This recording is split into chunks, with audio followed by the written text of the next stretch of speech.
Salut, c'est Teddy, j'espère que vous allez bien et que vous êtes en forme olympique.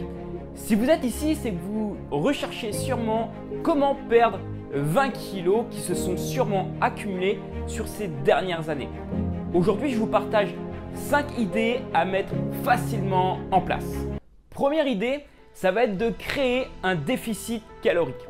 Un déficit calorique, c'est tout simplement le fait de manger moins que ce que votre corps va réclamer. Il y a 3 zones, le maintien, le surplus et le déficit calorique. Quand on parle de maintien calorique, ça veut dire que vous ne prenez pas de poids, mais vous n'en perdez pas non plus. Nous, ce qu'on recherche, c'est à créer un déficit calorique.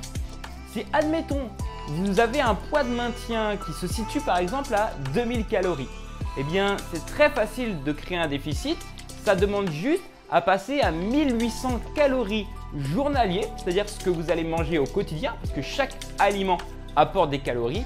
Vous avez besoin de 1800 calories seulement dans l'objectif de créer un déficit calorique et du coup de commencer petit à petit à perdre du poids. Alors bien sûr, il faudra peut-être quelques jours avant de voir les premiers résultats, mais le déficit calorique est une superbe première idée.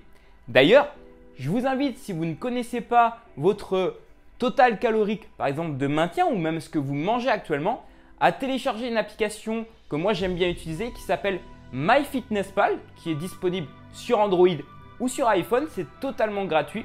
Vous allez pouvoir entrer vos informations dans le but de savoir finalement de combien de calories vous avez besoin au quotidien pour votre objectif. Deuxième idée, ça va être de brûler plus de calories que ce que votre corps a besoin au quotidien.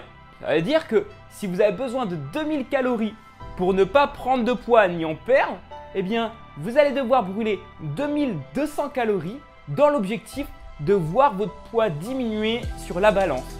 Et c'est très simple à comprendre.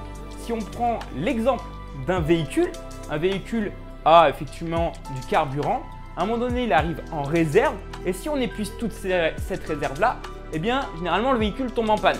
Ça ne marche pas trop comme ça chez nous, puisque si vous brûlez plus de calories et du coup plus de carburant que ce que vous avez déjà, l'avantage c'est que vous allez brûler plus de calories et du coup créer ce déficit à l'inverse de la première idée en ajoutant des activités supplémentaires.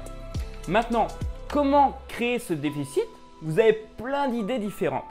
La première, ce serait par exemple de mettre une activité physique en plus dans votre quotidien. Vous pouvez peut-être aller au boulot à pied ou en vélo. Le soir, quand vous rentrez après une longue journée, bien que ça ne soit pas toujours évident, vous peut-être vous engager à aller faire une marche à pied de 15, 20, peut-être 30 minutes. Vous pouvez aussi vous inscrire en salle de musculation. L'idée de brûler plus de calories, ça peut être une source de plaisir aussi que de faire du sport tranquillement, peut-être à la raison de 10, 15 minutes au départ. Ça peut être aussi de faire un sport favori, quelque chose que vous aimez bien. Bref, vous l'avez compris, l'objectif est juste de faire beaucoup plus d'activités physiques que ce que vous avez déjà l'habitude de faire dans l'objectif, au fil des jours, de commencer à perdre du poids. Troisième idée, et c'est ma préférée, ça va être de modifier des micro-mauvaises habitudes.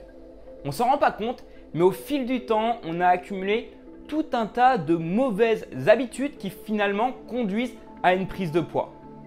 Personnellement, étant plus jeune, pour vous citer un exemple, j'étais quelqu'un effectivement qui adorait manger. Mon père, lui, mangeait entre guillemets un petit peu n'importe comment, à l'inverse de ma maman. Et l'avantage de ça, c'est que je me suis rendu compte qu'en mangeant des pains au lait avec des knackis et des chips sur le canapé, ça ne m'aidait pas pour ma perte de poids. Donc aujourd'hui, ce que je vous invite à faire, ça va être d'analyser finalement une de vos journées et voir quel comportement, quelle habitude ou même on peut parler d'action, vous avez tendance à faire de façon inconsciente. Finalement, c'est votre cerveau qui dicte de faire la chose et vous vous rendez même plus compte des fois que vous êtes dans le placard à prendre le bout de chocolat. Je vous invite à analyser une séquence de journée et à voir quelle habitude possiblement vous pourriez modifier. Parce que chaque micro-habitude que vous allez avoir la chance de modifier sur le court, moyen et long terme finalement, ça va être dans l'objectif de les modifier par de nouvelles bonnes habitudes.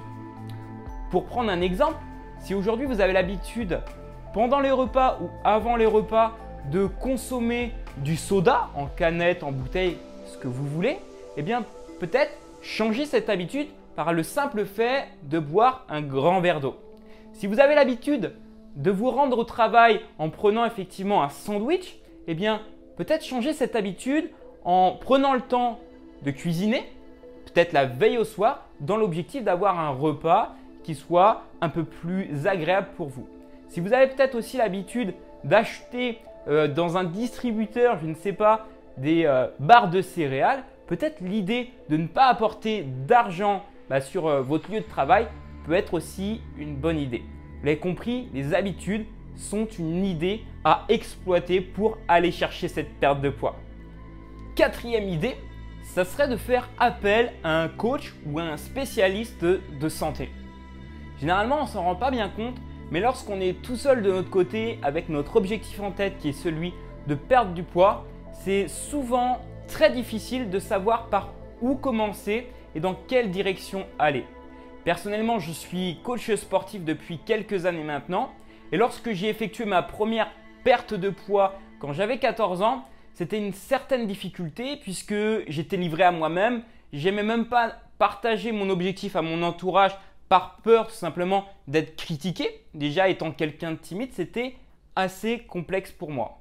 Aujourd'hui, l'idée de faire appel à un coach qui en plus a une expérience personnelle sur la perte de poids, c'est sûrement un moyen pour vous d'avoir une ligne conductrice, finalement un plan sur quelles étapes vous allez devoir mettre en place pour atteindre votre perte de poids et finalement votre objectif. Cinquième idée, ça serait d'apprendre la base de la cuisine. Et oui, regardez aujourd'hui autour de vous, regardez dans vos placards.